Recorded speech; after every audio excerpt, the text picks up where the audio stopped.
So after you've purchased, you will be directed to this order page.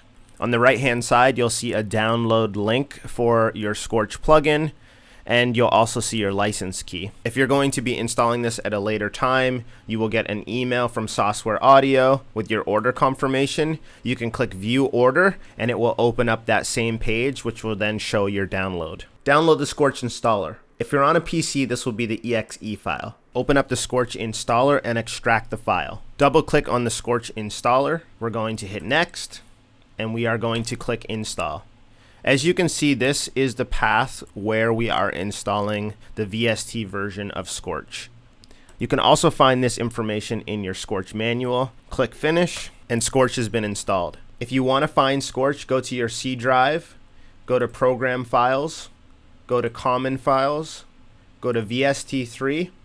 You'll see a Software Audio folder, and when you open up that folder, you'll find Scorch or other products like Octave Deluxe. This is the path where you want to point your DAW to find the Scorch plugin. Now we need to install Scorch's sounds. You'll receive an order email from Software Audio. Click on View Order Form, and you'll be taken to a page where you can download your files. Go ahead and download the Scorch Sound Bank. This is a 7 GB compressed file of the high quality sampled instruments. Depending on your internet connection, this folder may take up to 30 minutes to download. While you're waiting, feel free to check out the bonus samples, drum kit, and one-shot pack that comes with Scorch. For myself, I chose to install the sounds on my external hard drive in a folder called Scorch, and then inside of Scorch is where the sounds have been saved. Okay, so the first thing with Studio One, you want to make sure that you are not using the Prime free edition. You need to be using the full version of Studio One, as the Prime edition doesn't allow you to open VSTs. Next thing we want to do is go to our options, and we want to make sure that in locations we're pointing at the right folder. So if you go across here, you'll see your VST plugins. Right now Scorch isn't showing up because the location where Scorch was installed wasn't included. So we want to hit Add. We want to go to our C drive. We want to go Program Files, Common Files, VST3, and what I'll actually do is I'll select the VST3 folder, because inside the VST3 folder there's a bunch of different companies who also use this folder, so I'll get all of the plugins to show up by hitting Select Folder. Now that that's been added, we want to hit Apply. It is going to rescan those plugins. Then we'll hit OK.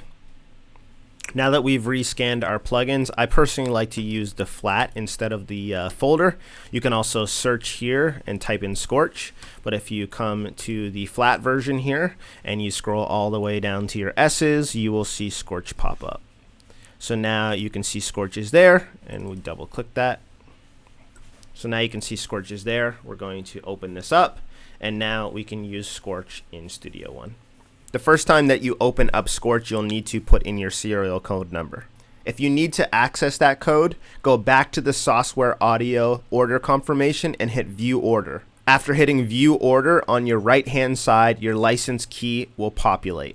You want to copy that code and submit it into Scorch. After you've submitted the serial code, we need to now select the sounds. So for myself, I did a custom install on my external hard drive. So I'm going to hit Select Sounds. I'm going to go to my VST folder. I'm going to double click on Scorch. And inside of Scorch, I have my Sounds folder, and that's where I've stored all of my sound files. I want to click on the Sounds folder. I do not want to click on any of these individual folders, as that won't show up in Scorch. I also don't want to click on this VST folder. It needs to be the Sounds folder. Once I click the Sounds folder and hit Select Folder, it will now recognize all of the sounds inside of Scorch. After you've done that, you will be able to see all of your sounds inside of Scorch.